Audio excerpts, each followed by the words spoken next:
Tuhan, kalau waktunya tiba dan ada cawan yang harus kami minum,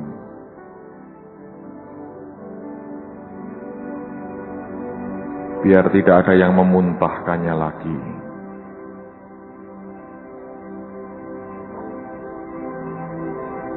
Bila waktunya tiba,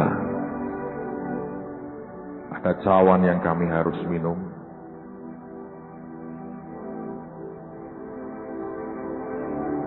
biar tidak yang kami minum itu kami semburkan ke orang lain. Bila waktunya tiba, ada cawan yang harus kami minum, biar tidak seperti Yudas yang membuat kami malah kerasukan roh jahat.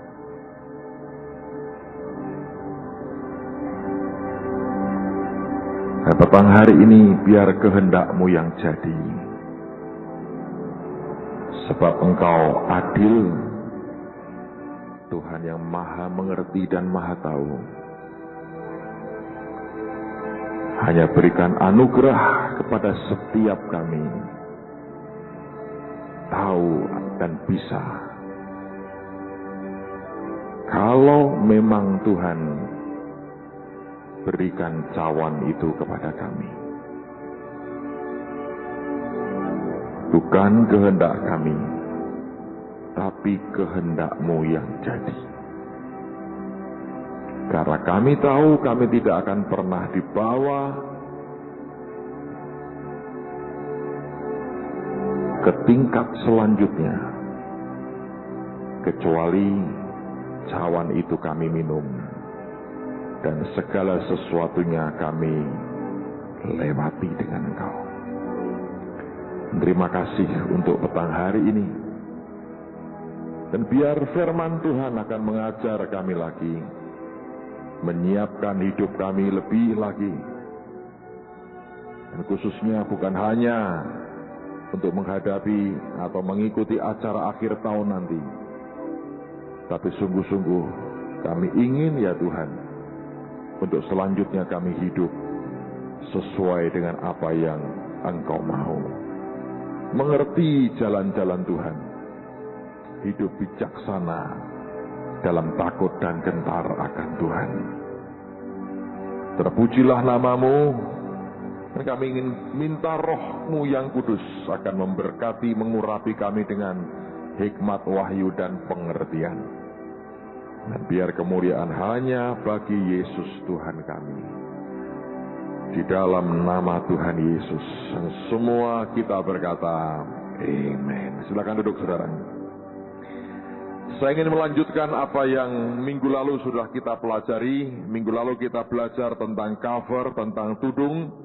Ini bagian dari rangkaian 4 minggu kita menyiapkan hati kita, bukan hanya untuk acara tanggal 27 sampai 29 Desember, tapi untuk selanjutnya supaya kita hidup, mengerti apa yang Tuhan inginkan kita hidup dalam perkenan Tuhan. Saya akan mencoba mereview singkat apa yang sudah kita pelajari minggu yang lalu supaya Anda disegarkan kembali. Kita belajar tentang kehidupan Nuh. Dia punya 3 orang anak, Sem, Ham, dan Yafet. Setelah peristiwa air bah itu, Alkitab berkata bahwa Nuh itu mengerjakan akan kebun anggur, dan dia minum anggur hasil ladangnya, dan dia mabuk. Dan ketika dia mabuk, kelihatan auratnya, dia rupanya telanjang. Dan Ham, Alkitab berkata, melihat ketelanjangan Nuh, dan bukannya dia tutupi ketelanjangannya, dia ceritakan kepada kedua saudaranya. Dan bukankah ini reaksi yang sangat lazim dibuat oleh orang Kristen ketika melihat saudaranya atau siapapun, atau orang yang bisa dijadikan bahan pembicaraan, kita melihat akan ketelanjangan orang itu, kelemahan orang itu, lalu kita bicara dengan orang lain. Memang orang Kristen bisa pakai istilah, kalau orang dunia akan berkata, oh saya cuma curhat, ya kan? Tapi kalau orang Kristen pakai istilah, ini bantu doa, ini pokok doa, pergumulan doa, ini cuma sharing. Tapi intinya sama, kita menceritakan betapa buruknya orang itu. Nah, pada hari itu Ham melanggar sebuah protokoler kerajaan surga yang dia ceritakan kepada orang lain adalah covernya atau tudungnya sendiri. Dan itu berakibat sehingga Alkitab berkata waktu Nuh sadar dari mabuknya, dia mendengar yang dikatakan dan dibuat oleh anaknya yang bernama Ham, keluarlah kutukan. Sehingga sampai dengan hari ini keturunan Ham adalah keturunan suatu bangsa yang sangat terkutuk hidup mereka. Dan sampai hari ini banyak ahli berkata bahwa kutukan itu tidak hilang sampai hari ini. Lewat sekian banyak generasi sampai hari ini tetap tidak hilang. Kita juga mendengar, kita membaca tentang Kain yang adalah tudung yang jahat. Habel adiknya seharusnya di cover, ditudung dengan baik. Tetapi dia malah membunuh akan adiknya sendiri. Dan Tuhan bertanya kepadanya, di mana Habel adikmu? Dia nggak bertanya, mengapa engkau bunuh Habel? Habel memang menjerit berkata, aku dibunuh oleh kakakku. Tapi Tuhan bertanya kepada Kain, mana fungsimu sebagai tudung? Nah, sekalipun dia tudung yang jahat, tudung yang tidak baik, tetap Tuhan berkata, kalau ada orang membunuh Kain, aku akan mengganjarnya dengan hukuman 7 kali ganda. Tuhan sangat menghormati protokoler kerajaan surga. Tapi seringkali sebagai orang Kristen, kita mengabaikan sama sekali protokoler kerajaan surga. Bagi Tuhan itu hal yang sangat penting, dan setiap bentuk pelanggaran akan ada konsekuensi yang harus ditanggungnya. Alkitab juga mengatakan beberapa kali terjadi konflik, ribut antara malaikat dengan iblis. Dan ini sesama makhluk roh. Iblis pun malaikat tidak berani langsung menghardik akan iblis. Dia berkata, kiranya Tuhan menghardik engkau. Malaikat tidak menghujat iblis, tidak juga langsung menghardik iblis, karena ada rule of the game-nya rupanya. Dan mereka hanya berkata, kiranya Tuhan menghardik engkau. Nah, makhluk roh itu juga mengerti ada protokoler kerajaan surga. Tapi Alkitab berkata, justru kita yang tidak mengerti protokoler kerajaan surga. Dengan gampang kita melanggar apa yang kita ingin langgar. Oleh karena manusia cenderung mengungkapkan semua perasaan. 2 kali dia terima kesempatan, dapat kesempatan membunuh Saul, dia tidak menggunakannya. Karena dia berkata, dia Tuanku, dan aku tidak mau menjamah orang yang diurapi Tuhan. Dan kita sudah belajar begitu banyak minggu lalu, dan saya berharap protokoler ini Anda pegang baik-baik. Ada banyak hal mungkin Anda tidak setuju, tapi biarlah kita berkata, jangan hati kita pahit dan kita keluarkan pemberontakan kita dan sikap menantang kita. Bagaimanapun manusianya mungkin akan diam, Anda bisa bungkam mulutnya. Tapi Tuhan yang Tuhan dari si hamba itu akan menegakkan protokoler kerajaan surga seperti yang dia mau. Coba buka Amsal pasal 20. Tadi Pak Timotius mengkaunsel saya, memberikan akan masukan yang bagus sekali. Dia sharing dan saya mau bagikan. Dan dari Pak Timotius, kalau salah ayatnya, tolong hubungi yang bersangkutan. Menurut saya benar. Amsal pasal 20. Lihat pada ayat yang ke-20. Amsal pasal 20 ayat yang ke-20. Soal covering, soal tudung ini hal yang serius sekali. Dan di gereja jarang dibicarakan. Tapi karena ini hal yang serius, saya perlu bicara dengan saudara supaya tahu akan apa yang Tuhan mau. Amsal 20 ayat yang ke-20 Alkitab berkata, siapa mengutuki ayah atau ibunya. Nah, ayah atau ibu orang tua itu cover kita, tudung kita. Alkitab berkata, siapa mengutuki ayah atau ibunya, pelitanya akan padam pada waktu gelap. Bahasa Inggrisnya, pelitanya akan padam dalam kegelapan yang sangat dalam. Pelitanya akan padam. Nah, pelita itu berbicara tentang apa sebetulnya? Di pasal yang sama ayat yang ke-27, Alkitab berkata, roh manusia, ayat 27, roh manusia adalah pelita Tuhan yang menyelidiki seluruh lubuk hatinya. Nah, kalau pelita itu padam, itu adalah roh manusia. Kalau roh manusia padam, Anda game over loh saudara. Selesai itu hidupmu.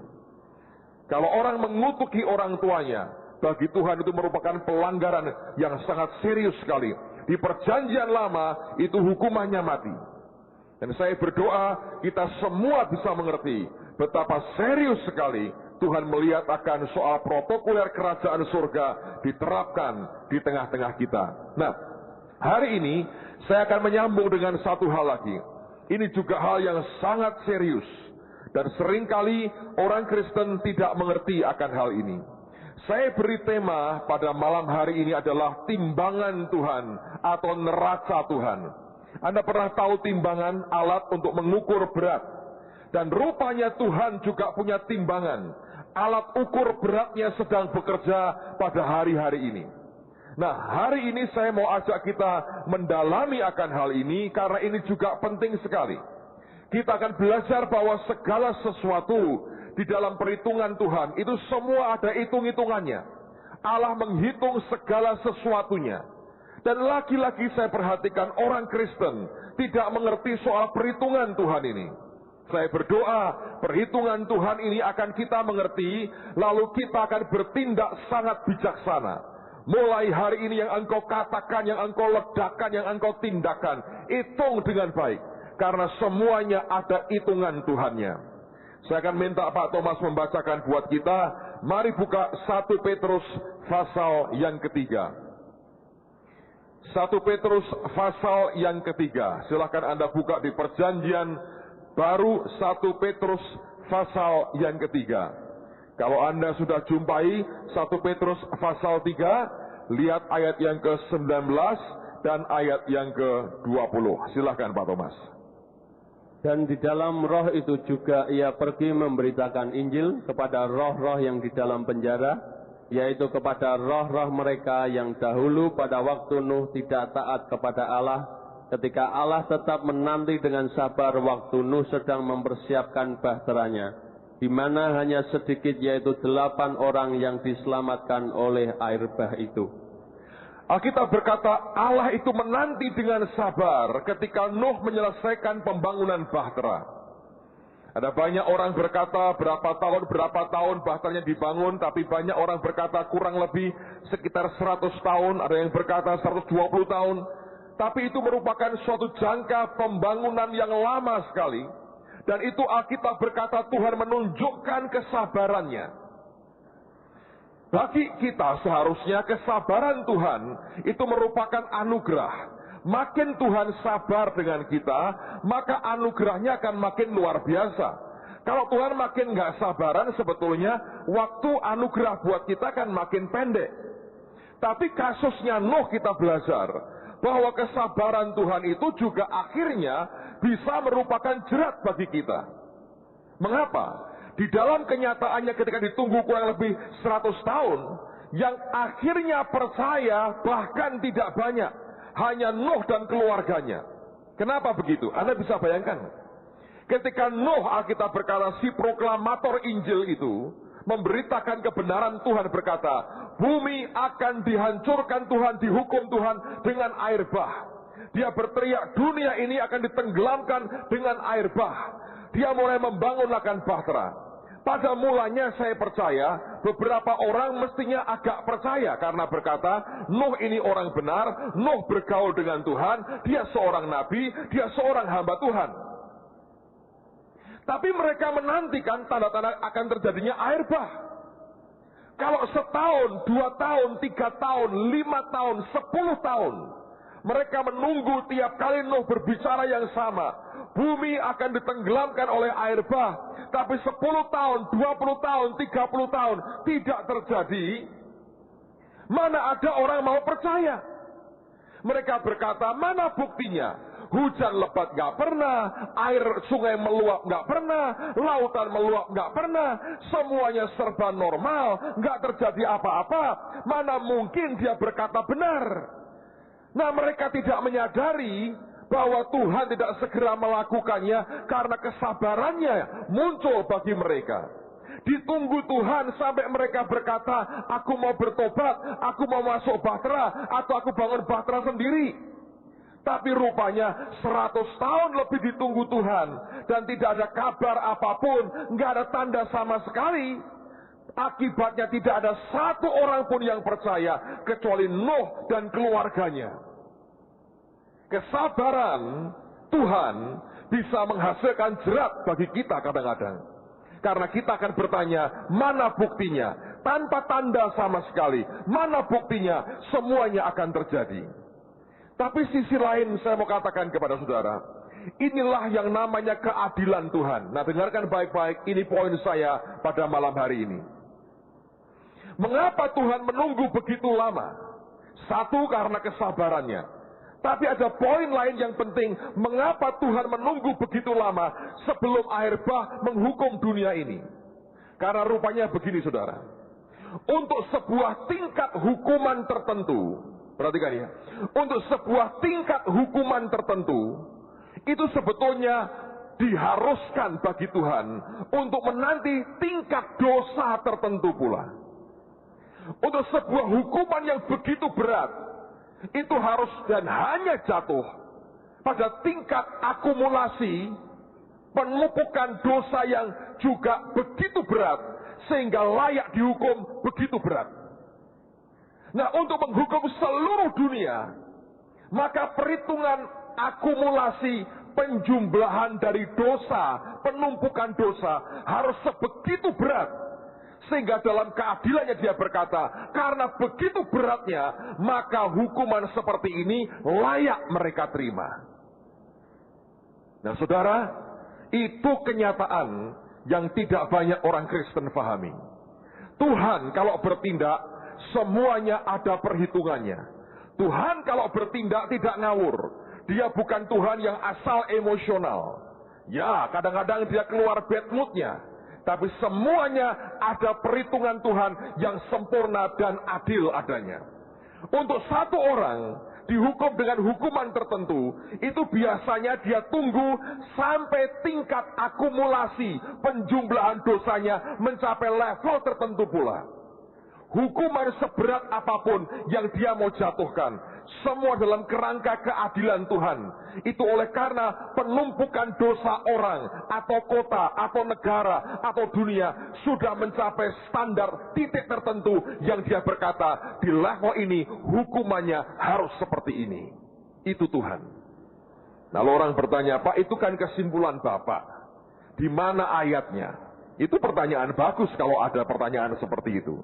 Karena itu yang saya mau coba jelaskan dan saya mau coba buktikan malam hari ini. Bahwa firman Tuhan yang mengajarkan itu. Kesimpulan tadi merupakan bagian daripada kebenaran firman yang kita mau baca nanti. Dan saudara, saya akan membuktikan kepada Anda bahwa kenyataannya itulah cara Tuhan menghitung segala sesuatunya. Coba buka kitab Kejadian. Lihat kitab Kejadian.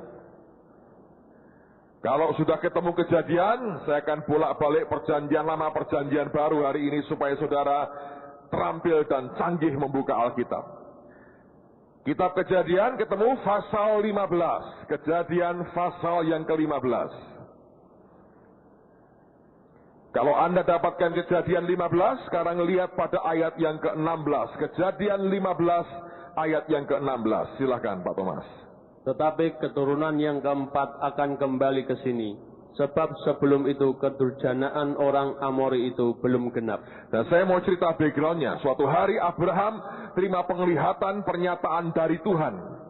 Tuhan berkata, Abraham, tanah Kanaan yang akan aku berikan kepadamu, tapi nggak sekarang. Keturunanmu setelah ini akan dibuang ke Mesir, dan mereka akan ditindas di sana, dan akan jadi sebuah bangsa yang besar. Dan aku harus menunggu, dia berkata, sampai generasi keempat.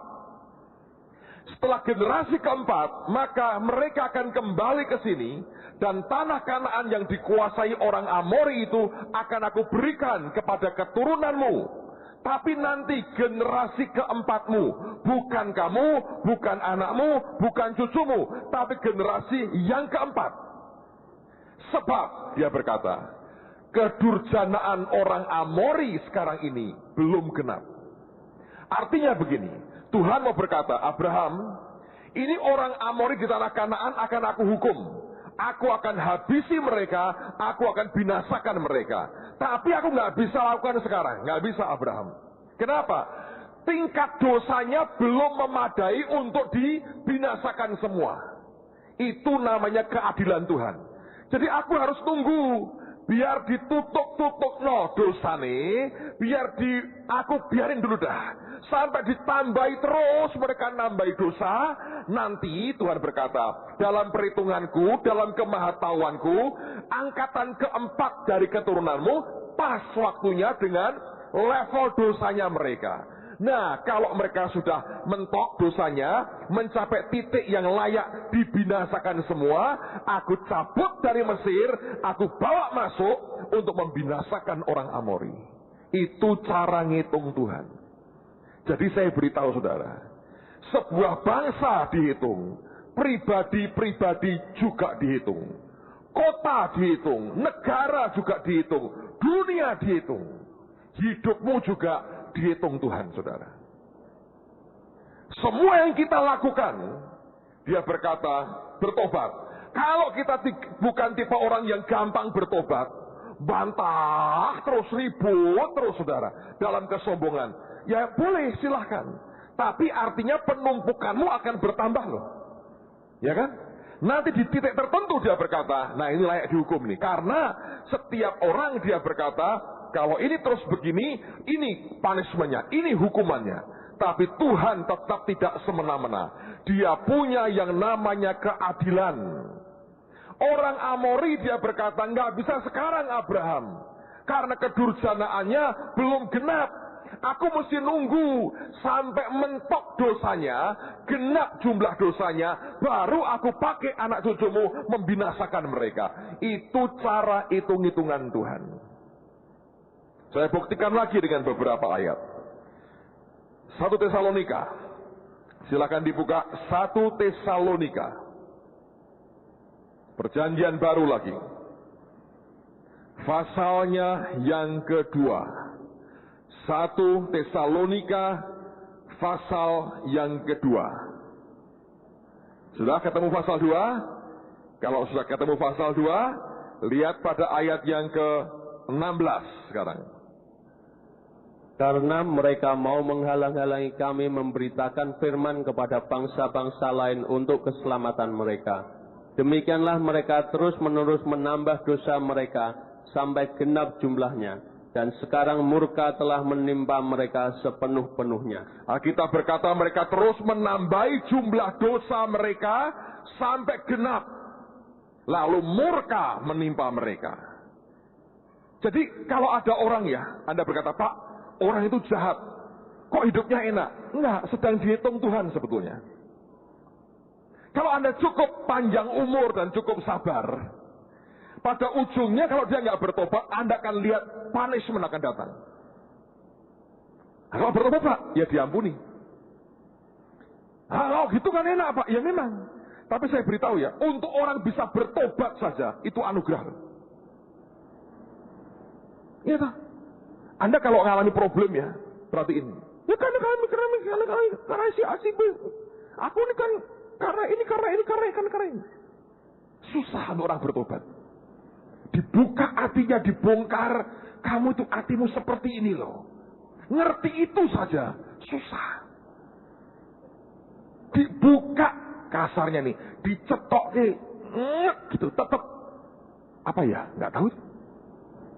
Saya pernah didatangi teman yang dulu bertobat bareng tahun 79. Sudah kacau balau hidupnya. Datang ke saya berkata, tolong aku diinjili. Kamu ngerti Injil, kalau ngerti, tapi tolong diinjili. Tetap tidak bisa bertobat lagi. Pengen, otaknya berkata, pengen bertobat. Caranya gimana? Orang bisa bertobat, saudara. Kasih karunia Tuhan.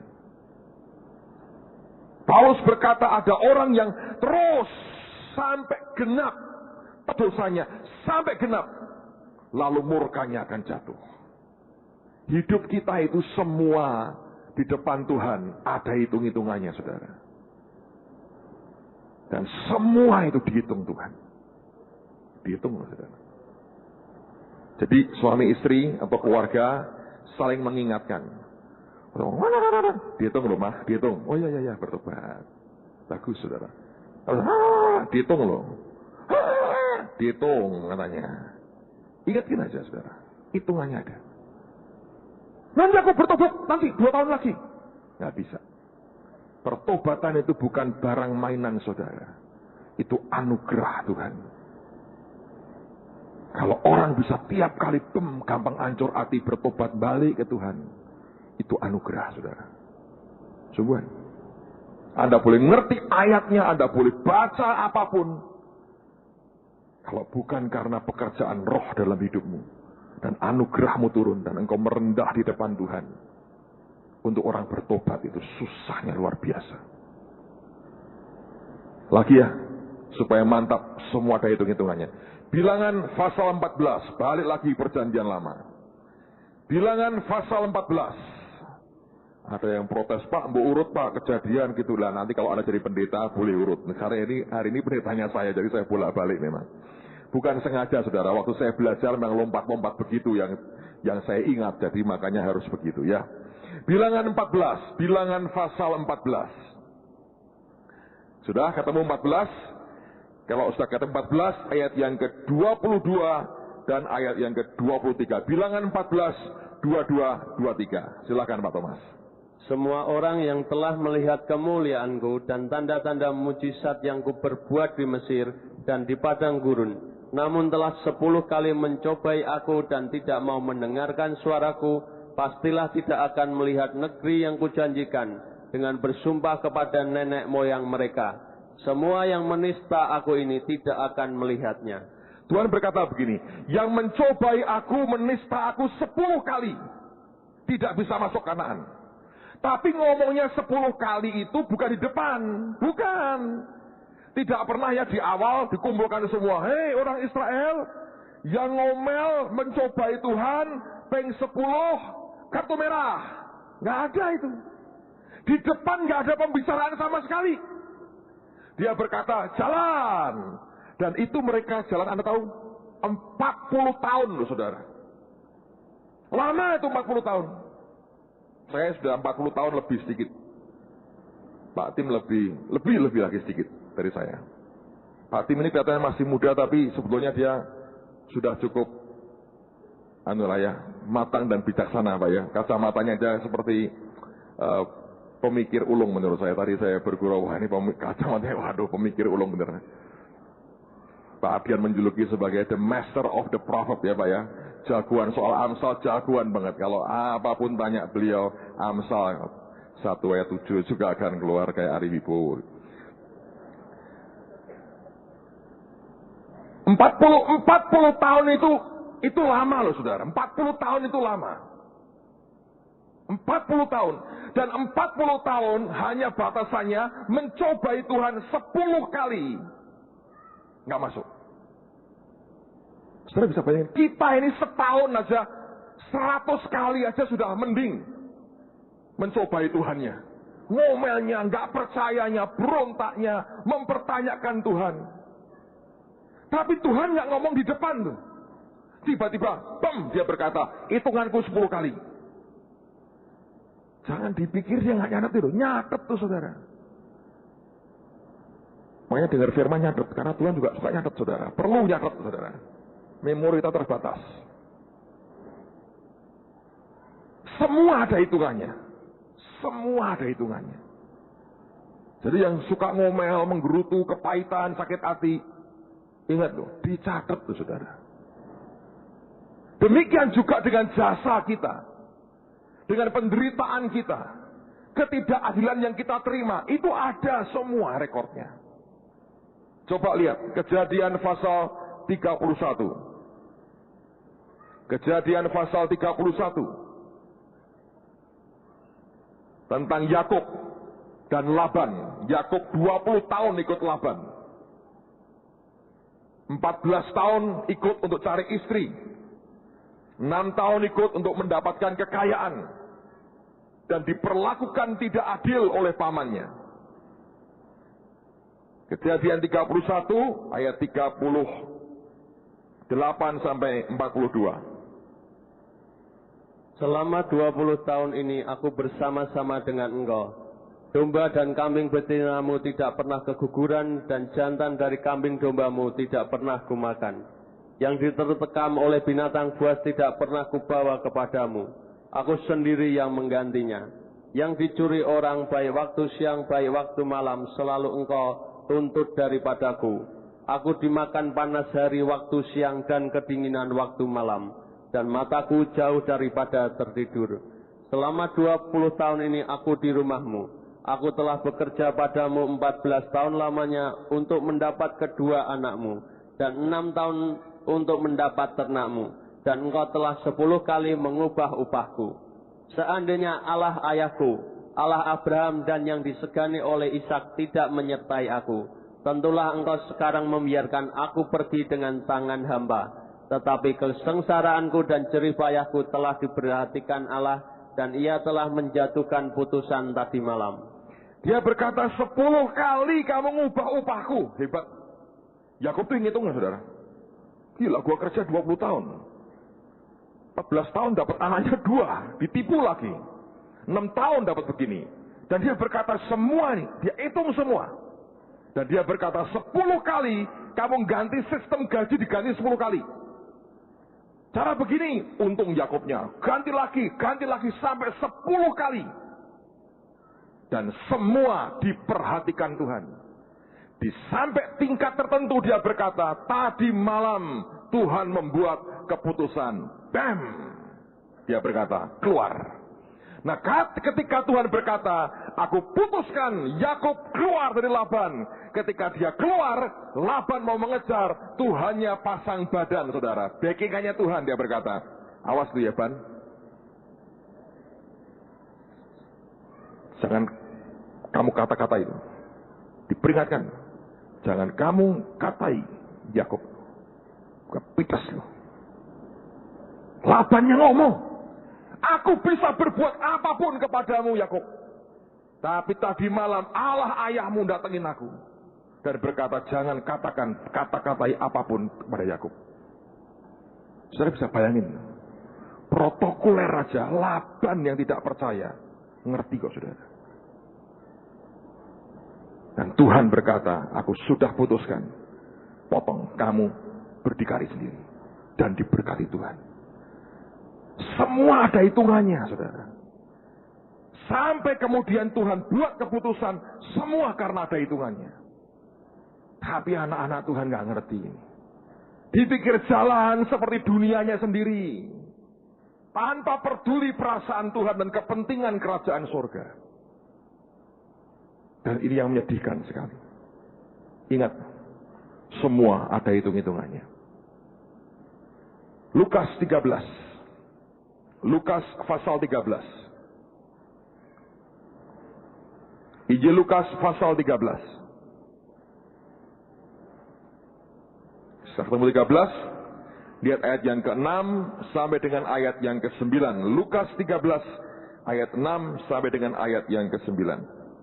Lalu Yesus mengatakan perumpamaan ini. Seorang mempunyai pohon ara yang tumbuh di kebun anggurnya, dan ia datang untuk mencari buah pada pohon itu, tetapi ia tidak menemukannya. Lalu ia berkata kepada pengurus kebun anggur itu, sudah 3 tahun aku datang mencari buah pada pohon ara ini, dan aku tidak menemukannya. Tebanglah pohon ini. Untuk apa ia hidup di tanah ini dengan percuma? Jawab orang itu, Tuhan, biarkanlah dia tumbuh tahun ini lagi. Aku akan menyangkul tanah sekelilingnya dan memberi pupuk kepadanya. Mungkin tahun depan ia berbuah, jika tidak, tebanglah dia. Ada pohon ara tumbuh di kebun anggur, sudah 3 tahun dan tidak ada buahnya. Dihitung sama Tuhan. Sudah 3 tahun di sini nggak ada buahnya, tebang. Ingat, semua ada hitungannya. Memang dia panjang sabar.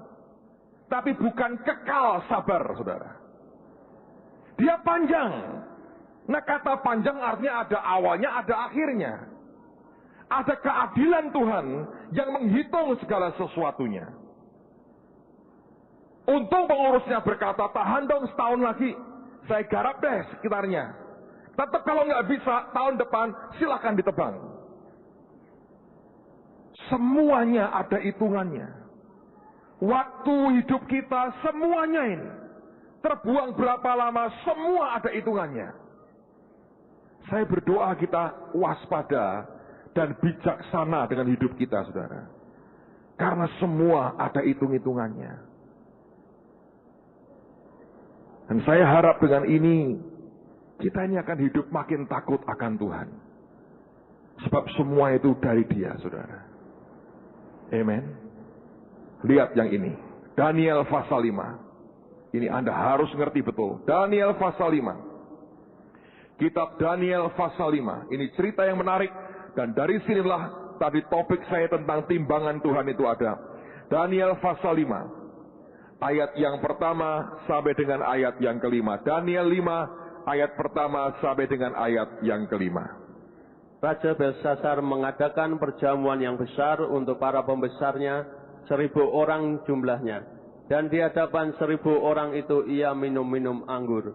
Dalam kemabukan anggur, Belsasar memerintahkan orang membawa perkakas dari emas dan perak yang telah diambil oleh Nebukadnezar ayahnya dari dalam bait suci di Yerusalem, supaya raja dan para pembesarnya, para istri dan para gundik mereka minum dari perkakas itu.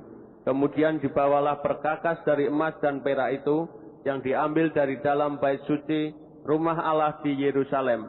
Lalu raja dan para pembesarnya, para istri dan para gundik mereka minum dari perkakas itu.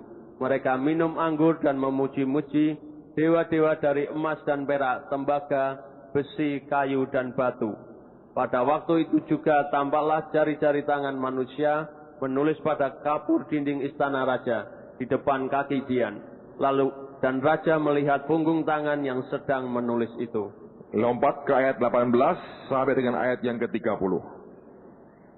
18 sampai 30. Ya Tuanku Raja, Allah yang Maha Tinggi telah memberikan kekuasaan sebagai Raja, kebesaran, kemuliaan, dan keluhuran kepada Nebukadnezar ayah Tuanku. Dan oleh karena kebesaran yang telah diberikannya kepadanya itu, maka takut dan gentarlah terhadap dia orang-orang dari segala bangsa, suku bangsa, dan bahasa. Dibunuhnya siapa yang dikehendakinya, dan dibiarkannya hidup siapa yang dikehendakinya. Ditinggikannya siapa yang dikehendakinya, dan direndahkannya siapa yang dikehendakinya. Tetapi ketika ia menjadi tinggi hati dan keras kepala, sehingga berlaku terlalu angkuh, maka ia dijatuhkan dari tahta kerajaannya dan kemuliaannya diambil daripadanya. Ia dihalau dari antara manusia, dan hatinya menjadi sama seperti hati binatang, dan tempat tinggalnya ada di antara keledai hutan. Kepadanya diberikan makanan rumput seperti kepada lembu, dan tubuhnya basah oleh embun dari langit, sampai ia mengakui bahwa Allah yang Maha Tinggi berkuasa atas kerajaan manusia, dan mengangkat siapa yang dikehendakinya untuk kedudukan itu. Tetapi Tuanku Belsasar, anaknya, tidak merendahkan diri, walaupun Tuanku mengetahui semuanya ini. Tuanku meninggikan diri terhadap yang berkuasa di surga. Perkakas dari baitnya dibawa orang kepada Tuanku. Lalu Tuanku serta para pembesar Tuanku, para istri dan para gundik Tuanku telah minum anggur dari perkakas itu. Tuanku telah memuji-muji dewa-dewa dari perak dan emas, dari tembaga, besi, kayu dan batu, yang tidak dapat melihat atau mendengar atau mengetahui. Dan tidak Tuanku memuliakan Allah yang menggenggam nafas Tuanku dan menentukan segala jalan Tuanku. Sebab itu ia menyuruh punggung tangan itu, tuliskanlah tulisan ini. Maka inilah tulisan yang tertulis itu. Mene, mene, tekel, ufarsin. Dan inilah makna perkataan itu. Mene, masa pemerintahan Tuanku dihitung oleh Allah dan telah diakhiri. Tekel, Tuanku ditimbang dengan neraca dan didapati terlalu ringan. Peres, kerajaan Tuanku dipecah dan diberikan kepada orang Media dan Persia. Lalu atas titah Belsasar dikenakanlah kepada Daniel pakaian dari kain ungu, dan pada lehernya dikalungkan rantai emas. Dan dimaklumkanlah tentang dia, bahwa di dalam kerajaan ia akan mempunyai kekuasaan sebagai orang yang ketiga. Pada malam itu juga terbunuhlah Belsasar, raja orang Kasdim itu. Saudara perhatikan ya. Rupanya begini saudara. Orang buat pelanggaran dan orang berjasa kasarnya dengan Tuhan itu ada bobotnya berbeda-beda. Pelanggaran itu ada dosa yang membawa maut, yang tidak membawa maut. Menurut saya begini, ada dosa yang, semua dosa serius. Tapi ada bobot dosa itu berbeda-beda. Ngerti ya? Makin bobot dosanya itu makin besar. Itu makin mengurangi akan bobot rohani kita di depan Tuhan. Nah kalau terus dibuat, maka akan membuat hidup kita itu makin lama makin sangat enteng sekali di hadapan Tuhan. Nah, jangan excuse, jangan berkata begini, loh Belsasar kan mabuk waktu itu. Faktanya ya. Cuma bagi Tuhan nggak peduli itu. Dalam kemabukanmu, nggak sadar kan dia. Dia perintahkan itu keluar meluap yang di hatinya. Tetap dia berkata, ini payah. Sesuatu yang sangat serius, sebuah pelanggaran serius dibuat Belsasar pada waktu itu. Alat yang dibaik Allah dipakai pesta poranya dia. Sambil dia menyembah dewa-dewa yang mati itu. Dan Tuhan begitu marah. Itu dihitung Tuhan sebagai sebuah pelanggaran yang sangat serius. Dan itu merupakan wujud dari sebuah kesombongan yang luar biasa. Daniel yang mengungkapkan ini. Dia berkata gini, orang Nebukadnezar bapakmu saja direndahkan begitu rupa. Dan kamu ngerti itu. Kamu kok ulangi lagi seperti itu. Dan bagi Tuhan, nggak ada pilihan lain. Dan ditimbang, saudara. Dan timbangan itu loh. Saya lagi prihatinnya begini. Beberapa minggu terakhir ini ada beberapa orang dapat penglihatan, dapat mimpi tentang timbangan. Ada beberapa pendoa dari satelit kita yang dapat penglihatan visi, ada timbangan yang kecil, makin gede, makin gede, makin gede. Kalau makin gede, timbangannya yang ditimbang makin banyak.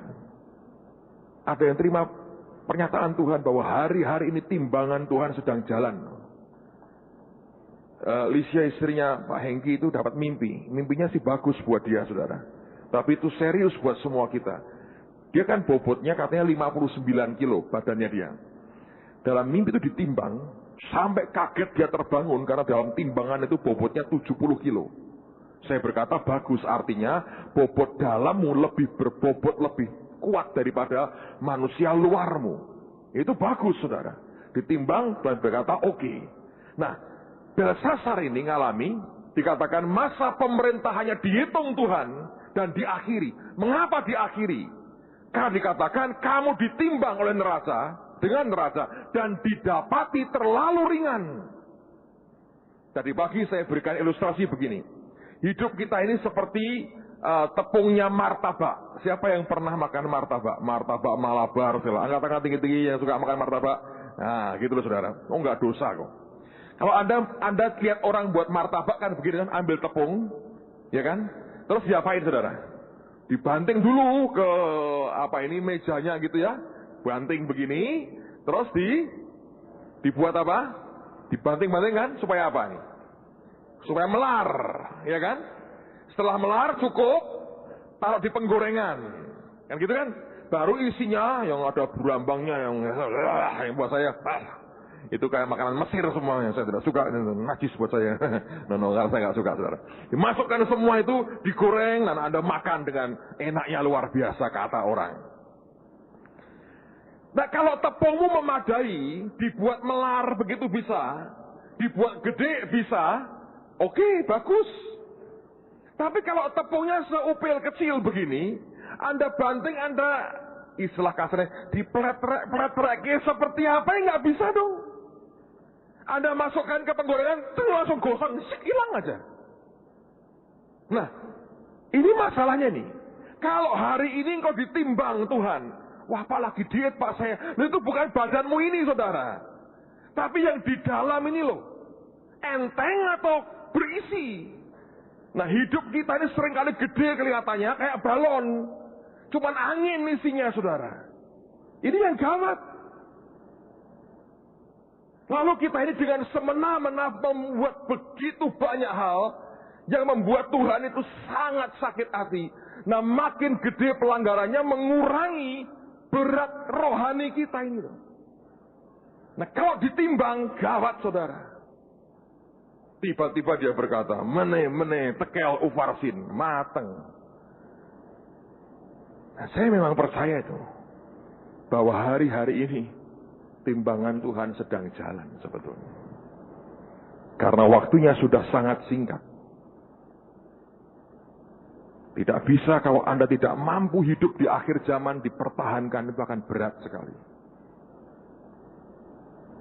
Lagu yang Bu Eli tadi nyanyikan, itu betul sekali.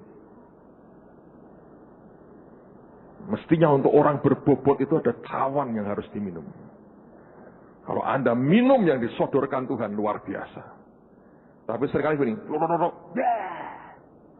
kok begini ya? Nggak jadi. Kok jorok toh Pak? Sedikit. Atau lagi nih, minum, semburkan orang lain. Anak pertama sih. Untuk sampai ditelan, bukan hal yang gampang.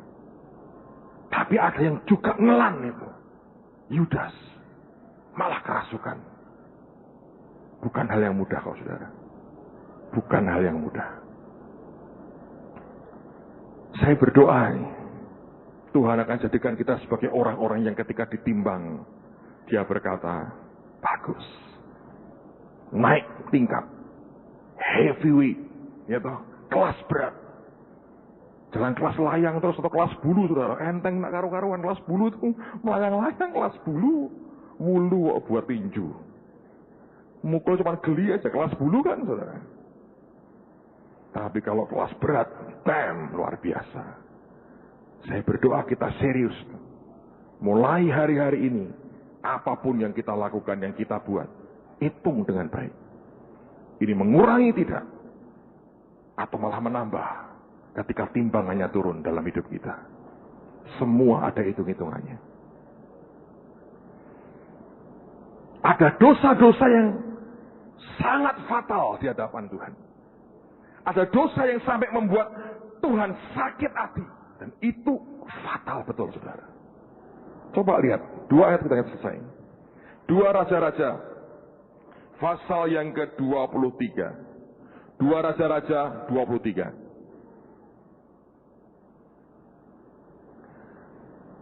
2 Raja-Raja pasal 23. Saudara, ada orang bertanya, Pak, gimana sih caranya supaya saya ini bisa nambah gitu ya secara rohani? Nggak ada lain, taat, rendah hati, nurut dengan Tuhan. Saya kemarin ada saksian, sebelum dibacanya tunggu sebentar, saya cerita dikit. Kadang-kadang ada hal-hal yang kita ini, hati kita nggak kepingin, saudara. Hati kita nggak kepingin. Cuman akhir-akhir ini ada banyak hal yang Tuhan ajari saya yang hatimu tidak kepingin, tidak masalah. Kalau aku mau, kamu kerjain aja lah. Saya diundang di sebuah kota beberapa hari yang lalu untuk Natalan. Lalu kemudian sampai di sana, saya ketemu dengan gembala-gembalanya, mereka lagi pujian, lagi apa. Mereka ngomong, wah Pak, kami ingin seperti yang Semarang alami, begini kita butuh dana untuk bangun gedung. Saya diam aja. Terus saya bilang, kalau kamu mau, ya aku ceritain ya. Saya cerita apa yang terjadi, saya cerita. Terus saya sampaikan firman. Di hati saya bilang, ya gua Natalan khotbah duit nih. Tapi hati saya enteng sekali, saya lakukan apa yang Tuhan perintahkan. Selesai saya menyampaikan firman, khotbah selesai saya turun. Saya nggak nantang duit, saudara. Saya hanya khotbah biasa. Dan saya nggak tahu mereka sediakan kotak gede itu, nggak tahu saya. Saya duduk, saya serahkan gembalanya. Tapi nurut itu lebih enak, saudara. Dia maju, gembalanya berkata, wah ini firman templakan buat kami. Kami diberkati sekali. Begini saja, saudara. Sebetulnya kita mau segera memberikan persembahan untuk membangun gereja kita. Tapi karena firman hari ini dan sharingnya Pak Petrus tadi, gini dah. Tadi persembahan yang pertama tadi dan persembahan kedua ini semua untuk membangun Holy Stadium Semarang aja. Saya bilang amin. Nurut lebih baik, saudara. Heran kadang-kadang saya ini ketularan John Evans ini, kemana-mana uang mengejar saya, nempel terus kayak perangko. Saya bilang, alright, enggak apa-apa. 2 Raja-Raja pasal 23. Ayat 25 sampai 27. Sebelum dia tidak ada raja seperti dia yang berbalik kepada Tuhan dengan segenap hatinya, dengan segenap jiwanya dan dengan segenap kekuatannya, sesuai dengan segala Taurat Musa. dan sesudah dia tidak ada bangkit lagi yang seperti dia. Tetapi Tuhan tidak beralih dari murkanya yang sangat bernyala-nyala itu, yang telah bangkit terhadap Yehuda oleh karena segala sakit hatinya yang ditimbulkan Manasye. Lalu berfirmanlah Tuhan, juga orang Yehuda akan kujauhkan dari hadapanku, seperti aku menjauhkan orang Israel. Dan aku akan membuang kota yang kupilih ini, yakni Yerusalem, dan rumah ini, walaupun aku telah berfirman tentangnya, namaku akan tinggal di sana. Saudara perhatikan ya, ini raja yang luar biasa sebenarnya. Raja Yosia ini raja luar biasa. Sejak zaman Samuel, orang Israel tidak pernah merayakan Paskah. Daud tidak, Salomo tidak, Saul apalagi, nggak pernah. Sejak zaman Samuel tidak pernah ada Paskah. Baru raja Yosia ini yang memulihkan perayaan Paskah. Alkitab mengakui tidak ada raja seperti dia yang berbalik ke Tuhan dengan segenap hati, jiwa, dan kekuatannya. Tidak pernah ada yang seperti itu. Tapi sekian generasi sebelumnya ada Raja Manasye. Ini hanya anak Raja Hizkia. Hizkia itu sebetulnya harusnya mati dan ngomong, ayo pesan-pesan kamu akan mati. Dia nggak mau, dia minta tambahan nyawa, umur ditambahi sekian belas tahun. Nah, waktu penambahan umur itu lahirlah Manasye. Manasye ini jahatnya luar biasa sampai menimbulkan sakit hatinya Tuhan. Walaupun ada Raja Yosia yang seperti itu, murka Tuhan tetap tidak surut. Karena Manasye itu menimbulkan sakit hatinya. Saudara tahu Yosia akhirnya mati? Matinya gimana? Kalau saya lihat itu mengerikan sekali.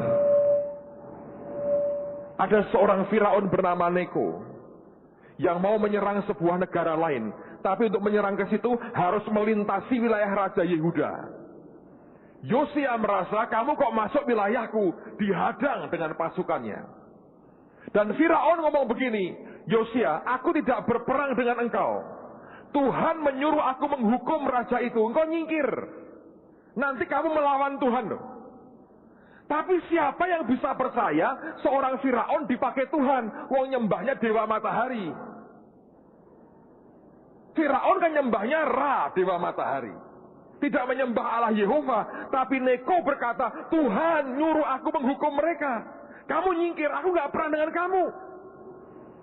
Dan Yosia tidak mau dengar, dia keras kepala. Teologianya jalan berkata, tidak mungkin Firaun dipakai Tuhan. Secara teologis tidak bisa diterima. Dan dia berkata, tetap perang. Tapi saya yakin hatinya sudah goyang. Buktinya apa? Dia perang dengan nyamar sebagai tentara biasa. Dan waktu perang itulah dia kena panah. Akhirnya mati. Dan waktu mati, Nabi Yeremia meratapi raja ini. Saudara, ada hal-hal yang bisa membuat Tuhan begitu sakit hati. Dan kalau sudah menyakiti hati Tuhan, gawat saudara. Dan ini merupakan pelanggaran yang serius sekali. Makanya hati-hati dengan sikap perkataan kita. Mari hidup takut akan Tuhan. Jangan hidup dalam kesombongan kita. Ayat terakhir, dan ini serius sekali. Markus 3, ayat 28 dan ayat yang ke-29.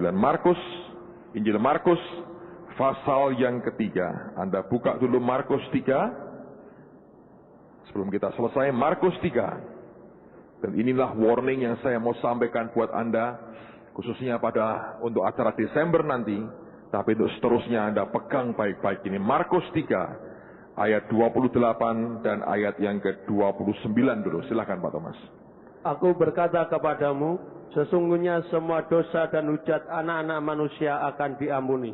Ya, semua hujat yang mereka ucapkan. Tetapi apabila seorang menghujat Roh Kudus, ia tidak mendapat ampun selama-lamanya, melainkan bersalah karena berbuat dosa kekal. Nah, apa itu dosa menghujat Roh Kudus? Dulu saya berpikir itu begini. Orang ditemplak Roh Kudus terus dan berkata tidak. Sampai titik tertentu, aku tolak Roh Kudus, lalu Tuhannya mundur, dia mati, masuk neraka.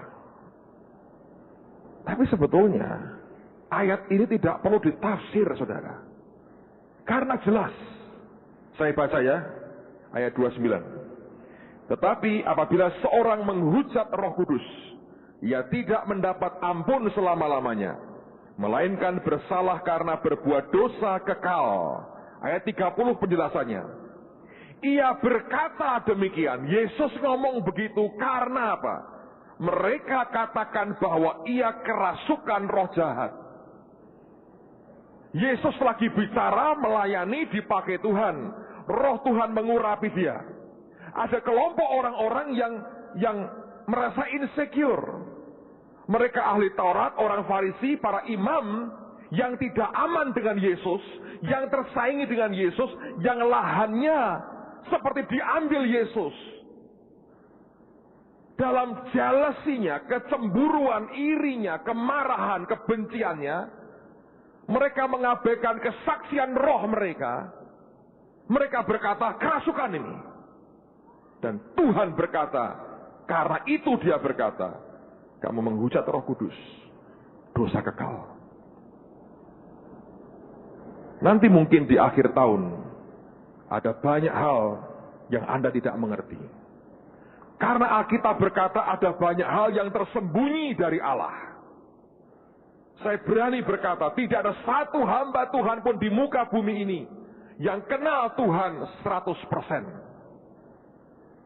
Dia boleh baca Alkitab jutaan kali. Tetap Alkitab berkata ada hal yang tersembunyi dari Allah. Kalau terlalu gegabah Anda mengeluarkan perkataan statement yang berkata ini setan ini, bukan Roh Kudus. Menurut saya tetap satu hari Anda harus bayar konsekuensinya. Kalau tidak mengerti, simpan di hati. Kalau perlu, tanyakan ke yang bersangkutan langsung. Tapi hati-hati dengan penghakiman dari mulut kita. Jangan sampai keluar hujat. Dan itu akan menimbulkan konsekuensinya. Saya perlu menyiapkan saudara. Supaya berkat yang diberi tidak jadi kutuk. Saudara dan saya harus datang ke Tuhan dengan hati yang benar. Dengan sikap hati yang benar. Ingat, jangan sampai berkat jadi kutuk. Amen, saudara. Tutup Alkitabmu. Mari berdiri sama-sama.